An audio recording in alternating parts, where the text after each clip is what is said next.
Hello everyone, एक बार फिर से आप सभी का क्रेजी जीके ट्रिक के वीकली करंट अफेयर की सीरीज़ में स्वागत है। तो आज के इस सेशन में देखिए हम 28 अक्टूबर से लेकर 3 नवंबर तक के सभी करंट अफेयर को यहाँ पर डिटेल में डिस्कस करेंगे। एक एक क्वेश्चन को ध्यान से नोट कीजिएगा, बहुत ही इंपॉर्टेंट सेशन रहने वाला है आज का। तो आइए शुरू करते हैं आज के वीकली करंट अफेयर को। सबसे पहला इंपॉर्टेंट क्वेश्चन देखेंगे, लेकिन आपको वीडियो पसंद आए तो वीडियो को लाइक और शेयर कर दीजिएगा और चैनल पर पहली बार आए हैं तो चैनल को सब्सक्राइब जरूर कर दीजिएगा। आइए देखिए, प्रसिद्ध लोक नर्तक और पद्मश्री कनक राजू का निधन हो गया। इनका संबंध किस लोक नृत्य से था?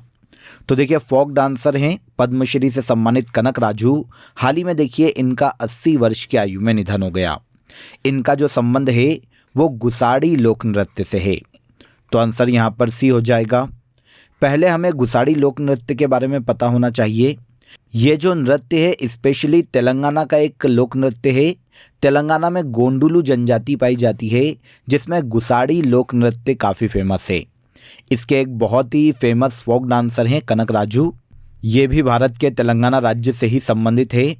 2021 में देखिए कनक राजू को गुसाड़ी फोक डांस को प्रसिद्धि दिलवाने के कारण 2021 में इन्हें पद्मश्री से सम्मानित किया जा चुका है। और अब 80 वर्ष की आयु में कनक राजू का हाल ही में निधन हो गया। फोक डांसर हैं किस डांस के? गुसाड़ी। केंद्र ने पशु स्वास्थ्य के लिए कितने मिलियन के पेंडेमिक फंड प्रोजेक्ट की शुरुआत की है? तो देखिए, केंद्रीय मत्स्य पालन, पशुपालन और डेयरी मंत्रालय के जो मंत्री हैं राजीव रंजन सिंह, जिन्हें ललन सिंह के नाम से भी जाना जाता है, इन्होंने हाल ही में नई दिल्ली में 21वीं पशुधन जनगणना अभियान के साथ साथ पशु स्वास्थ्य के लिए मतलब एनिमल हेल्थ के लिए $25 मिलियन के पेंडेमिक फंड प्रोजेक्ट की शुरुआत की। तो आंसर यहाँ पर डी हो जाएगा।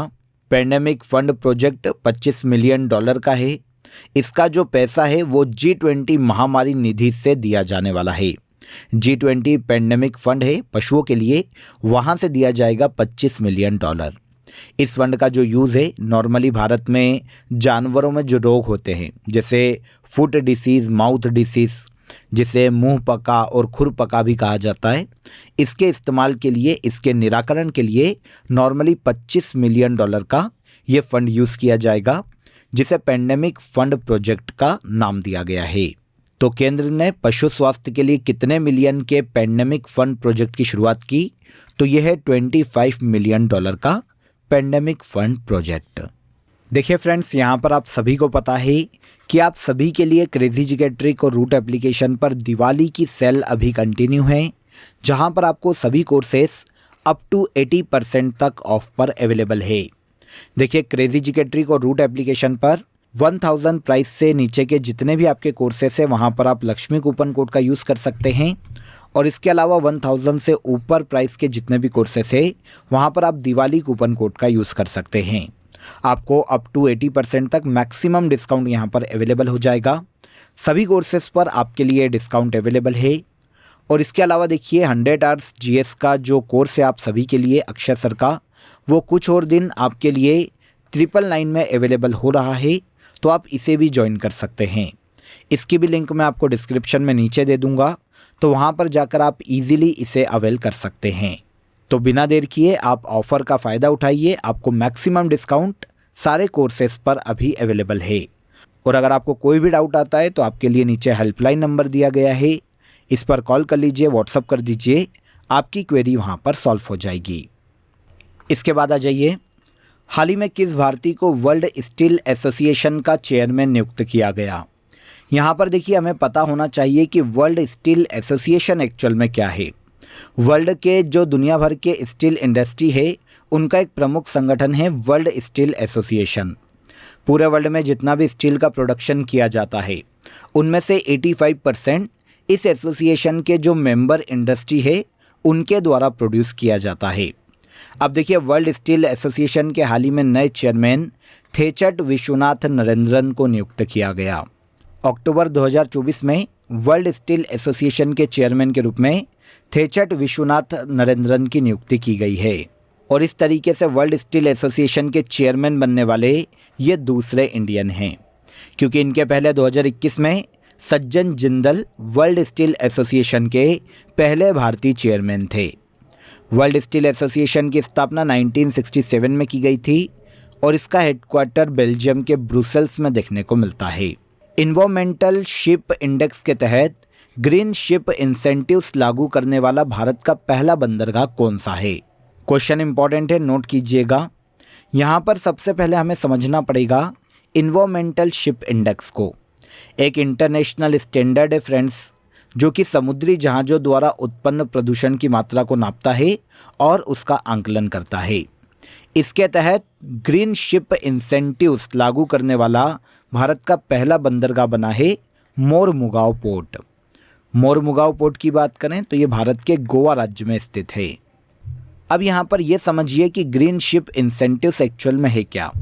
देखिए, जो भी शिप बहुत ही कम प्रदूषण करता है, ना के बराबर प्रदूषण करता है, तो जब वो मोरमुगांव पोर्ट पर आएगा गोवा में, तो उसे टैक्सेस में छूट दी जाएगी।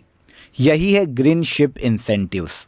वर्ल्ड में समुद्री पर्यावरण को कम करने के लिए, इन्वायरमेंट को सेव करने के लिए ग्रीन शिप इंसेंटिव्स बंदरगाहों के द्वारा दिए जाते हैं। ये लागू करने वाला भारत का पहला पोर्ट बना कौन? मोरमुगांव पोर्ट। कहाँ स्थित है? भारत के गोवा राज्य में। आगे चलिए, एशियन क्लीन एनर्जी समिट 2024 का आयोजन किस देश में किया गया? एशियन क्लीन एनर्जी समिट 2024, इसका आयोजन हाल ही में सिंगापुर में किया गया। आयोजन सिंगापुर में अंतर्राष्ट्रीय ऊर्जा सप्ताह के एक हिस्से के रूप में किया गया। इस सम्मेलन का आयोजन की बात करें तो स्वच्छ ऊर्जा रणनीतियों का विकास करना, क्लीन एनर्जी के लिए योजना बनाना, क्लीन एनर्जी का विकास करना एशियन क्लीन एनर्जी समिट का मुख्य उद्देश्य है। एशिया के देशों को क्लीन एनर्जी के लिए एक मंच प्रदान करना एशियन क्लीन एनर्जी समिट का मुख्य उद्देश्य है। 2024 में इसका जो आयोजन है वो किया गया सिंगापुर में। अक्टूबर 2024 में पीएम नरेंद्र मोदी ने किस राज्य में C295 सैन्य विमान के निर्माण के लिए टाटा एयरक्राफ्ट कॉम्प्लेक्स का इनॉग्रेशन किया? तो देखिए, जो सैन्य विमान है, जो एयरक्राफ्ट है, पहले उसका नाम याद कीजिए, C295। हाल ही में देखिए C295 सैन्य विमान के निर्माण के लिए टाटा एयरक्राफ्ट कॉम्प्लेक्स का इनॉग्रेशन भारत के पीएम नरेंद्र मोदी के द्वारा गुजरात राज्य में किया गया। तो यहाँ पर आंसर ए सही हो जाएगा। यह जो कॉम्प्लेक्स है फ्रेंड्स, भारत में पहली बार प्राइवेट सेक्टर द्वारा स्थापित किया गया ऐसा प्लांट है जहां पर मिलिट्री एयरक्राफ्ट की फाइनल असेंबलिंग की जाएगी।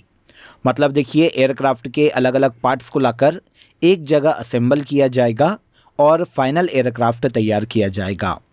इस तरीके से देखिए, इस कॉम्प्लेक्स को बनाए जाने का जो मुख्य उद्देश्य है, मेक इन इंडिया को भारत में बढ़ावा देना और डिफेंस सेक्टर में भारत की दूसरे देशों पर जो निर्भरता है उसे कम करना।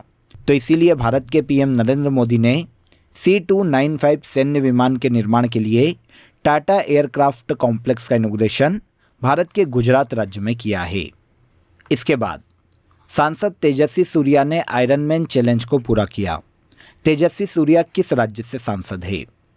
आयरन मैन चैलेंज की यहाँ पर हम पहले बात करते हैं। देखिए, दुनिया की सबसे टफ और प्रतिष्ठित ट्रायथलॉन प्रतियोगिता है। 3 चरण होते हैं, जिसमें देखिए पहले तैराकी करनी होती है, उसके बाद साइकिलिंग करनी होती है और फिर करनी होती है दौड़। ये तीनों ही जो प्रतियोगिता है, इन्हें 17 घंटे के अंदर पूरा करना होता है। दुनिया की सबसे टफ कंपटीशन में से एक माना जाता है आयरन मैन चैलेंज। अब देखिए, भारत के जो सांसद है तेजस्वी सूर्या, इन्होंने आयरन मैन चैलेंज को पूरा किया और ऐसा करने वाले ये इंडिया के पहले MP बने हैं। MP कहाँ से हैं? तो कर्नाटक के बेंगलुरु दक्षिण से ये सांसद हैं बीजेपी के। पीएम नरेंद्र मोदी ने किस स्थान से देश की पहली एयर एम्बुलेंस सेवा संजीवनी की शुरुआत की? संजीवनी, जो कि देश की पहली एयर एम्बुलेंस सर्विस है, इसे शुरू किया गया भारत के पीएम नरेंद्र मोदी के द्वारा एम्स ऋषिकेश से। आंसर सी करेक्ट हो जाएगा।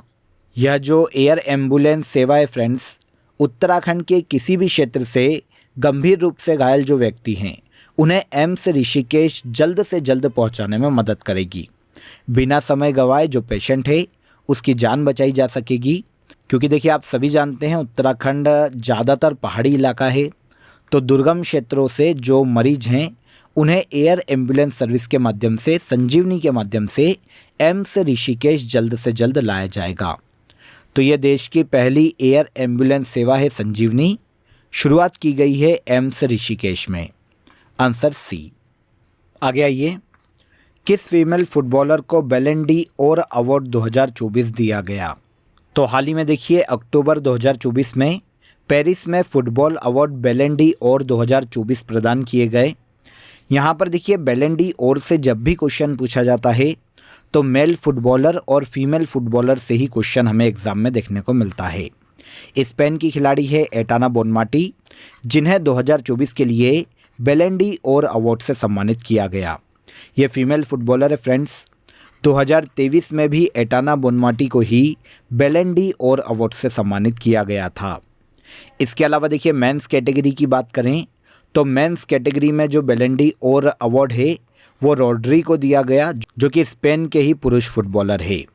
तो रोड्री को मेंस कैटेगरी में बैलन डी और अवार्ड दिया गया, स्पेन के फुटबॉलर। और फीमेल फुटबॉलर जिन्हें बैलन डी और अवार्ड दिया गया 2024 में, एटाना बोनमाटी, ये भी स्पेन की ही है। एटाना बोनमाटी को 2 साल से बैलन डी और अवार्ड दिया जा रहा है, 2023 और 2024। 2024 में मेंस कैटेगरी का बैलन डी और अवार्ड लियोनेल मेसी को दिया गया था। आपको पता होना चाहिए कि अभी तक सबसे ज़्यादा बार लियोनेल मेसी को ही बैलन डी और अवार्ड दिया गया है। यहाँ पर फीमेल फुटबॉलर के बारे में क्वेश्चन पूछा गया है, तो बैलन डी और अवार्ड 2024 में दिया गया एटाना बोनमाटी को। भारत और कौन सा देश मिलकर 2026 को ईयर ऑफ कल्चर, टूरिज्म और आर्टिफिशियल इंटेलिजेंस के रूप में मनाएंगे?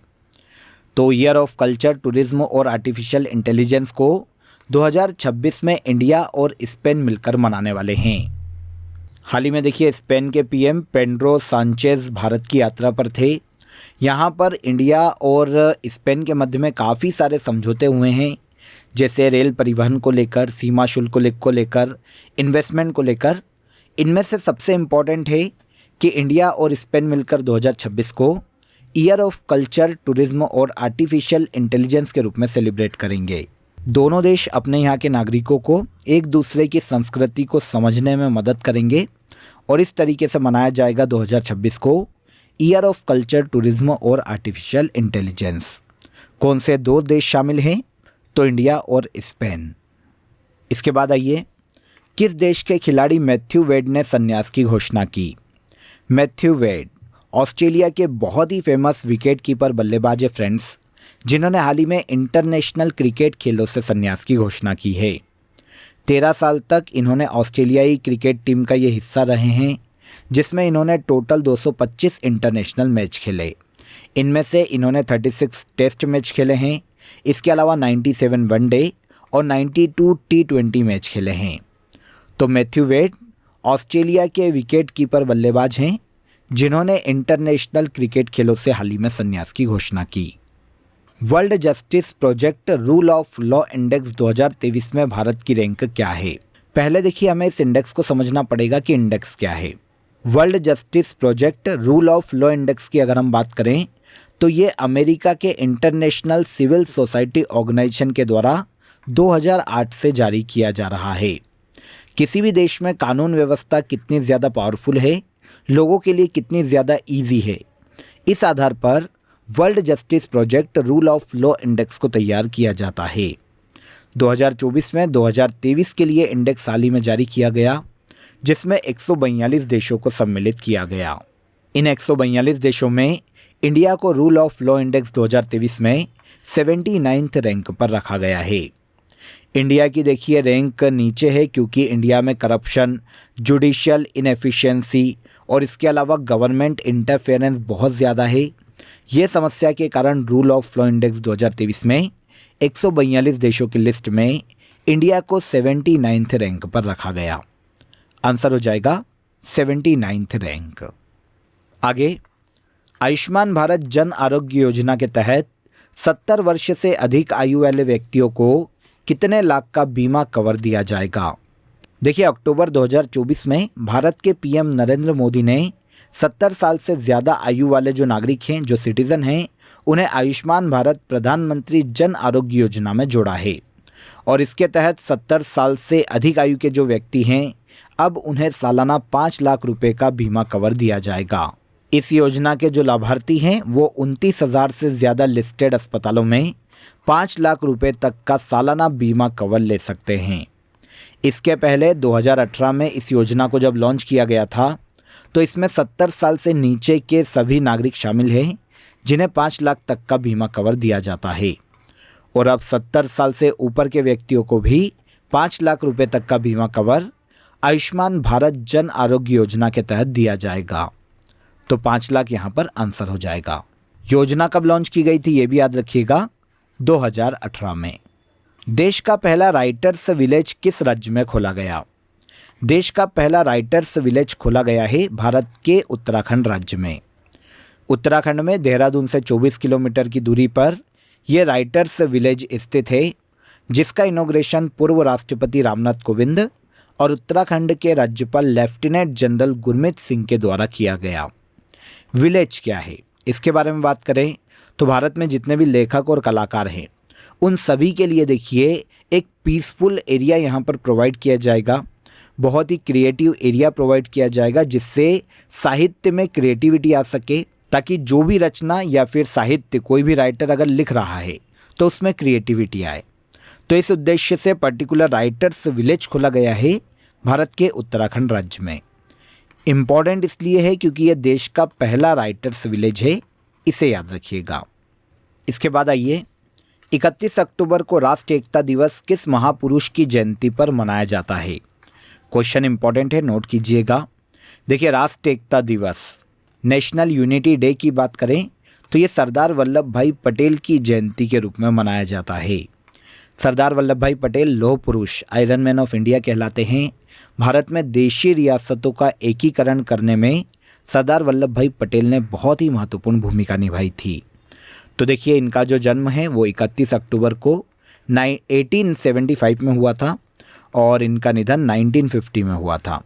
तो 31 अक्टूबर को इनकी जन्म जयंती के रूप में राष्ट्रीय एकता दिवस मनाया जाता है। सरदार वल्लभ भाई पटेल की जयंती है। सरदार वल्लभ भाई पटेल को 1991 में भारत रत्न से भी सम्मानित किया जा चुका है। तो ये भी एक इम्पॉर्टेंट फैक्ट है, नोट कीजिएगा। राष्ट्रीय एकता दिवस किस महापुरुष की जयंती पर मनाया जाता है? सरदार वल्लभ भाई पटेल। अक्टूबर 2024 में निम्न में से किसे फिजी के सर्वोच्च नागरिक सम्मान Companion of the Order of Fiji से सम्मानित किया गया? तो ये हैं श्री श्री रविशंकर। आध्यात्मिक गुरु हैं Shri Shri Ravishankar. Art of living के माध्यम से इन्होंने समाज सेवा के लिए काम किया है। श्री श्री रविशंकर को यह जो सम्मान है मानव सेवा के लिए और अलग अलग कम्युनिटीज़ के मध्य में शांति और सद्भाव स्थापित करने के लिए प्रदान किया गया। तो फिजी के सर्वोच्च नागरिक सम्मान Companion of the Order of Fiji हाल ही में किसे दिया गया? तो ये दिया गया है श्री श्री रविशंकर को। यहाँ पर यह भी याद रखिएगा कि अगस्त 2024 में भारत की प्रेसिडेंट द्रौपदी मुर्मू को भी companion of the Order of Fiji से सम्मानित किया गया था और अब अक्टूबर में सम्मानित किया गया श्री श्री रविशंकर को। इसके बाद आइए, चर्चा में रहा बांधवगढ़ नेशनल पार्क किस राज्य में स्थित है? बांधवगढ़ नेशनल पार्क देखने को मिलेगा मध्य प्रदेश राज्य में। अभी सुर्खियों में क्यों हैं? तो देखिए, हाल ही में इस राष्ट्रीय उद्यान में जहरीले पदार्थ के कारण एक साथ 7 हाथियों की मृत्यु हो गई है। उसके बाद wild life crime control bureau, जो कि दिल्ली की एक संस्था है, इसने एक कमेटी बनाई है हाथियों की मौत की जांच के लिए। तो बांधवगढ़ नेशनल पार्क एमपी में स्थित है। मध्य प्रदेश के पूर्व में उमरिया जिले में यह देखने को मिलता है। 1968 में इसे नेशनल पार्क बनाया गया था। इम्पॉर्टेंट इसलिए भी है क्योंकि एक तो सफ़ेद बाघ यहाँ पर देखने को मिल जाते हैं और पूरे भारत में सर्वाधिक बाघ घनत्व बांधवगढ़ नेशनल पार्क में ही देखने को मिलता है। कहाँ पर? मध्य प्रदेश राज्य में। नई तरुण प्लस श्रेणी के तहत बढ़ी हुई ऋण सीमा क्या है? तो देखिए, प्रधानमंत्री मुद्रा योजना में एक नई कैटेगरी को ऐड किया गया है, तरुण प्लस कैटेगरी, जिसमें लोन की अधिकतम सीमा जो अभी तक प्रधानमंत्री मुद्रा योजना में 10 लाख थी, उसे बढ़ाकर अब 20 लाख रुपए किया गया है।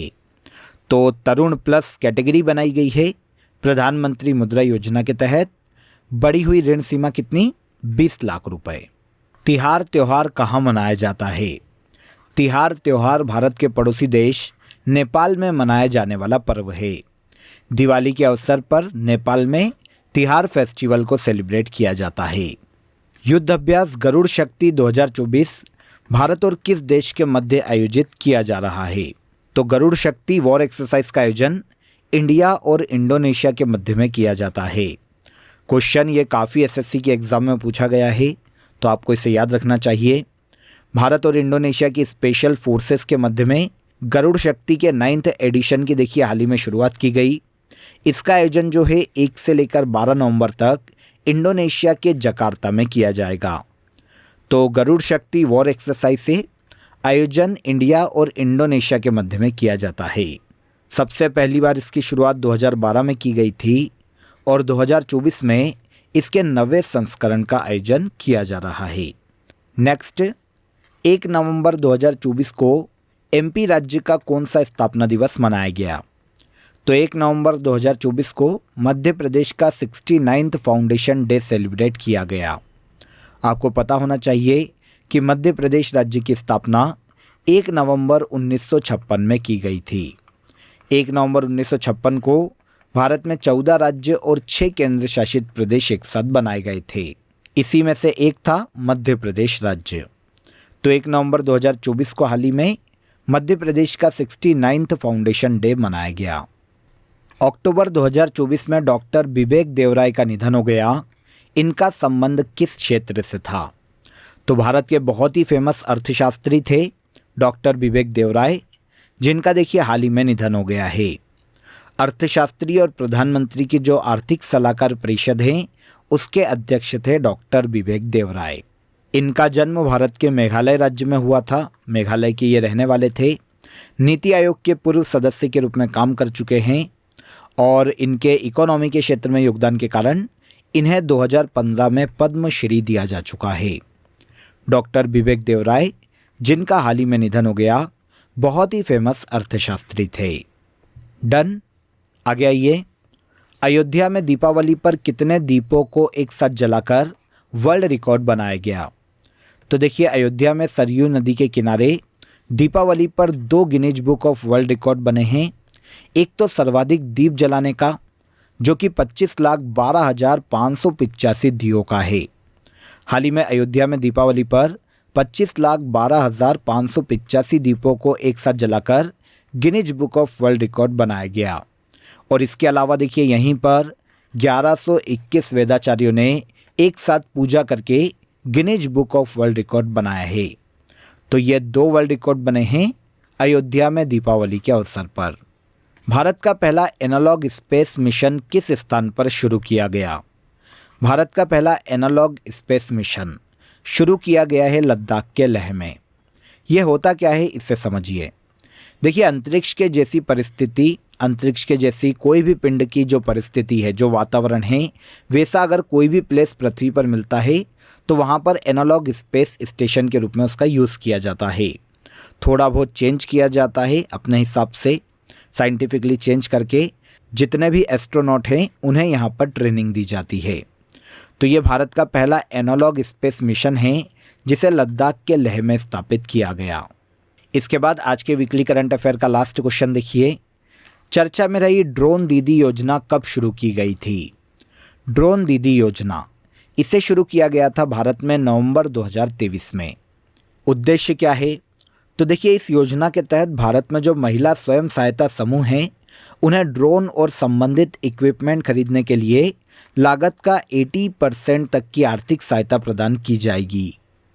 इस योजना की शुरुआत नवंबर 2023 में की गई थी।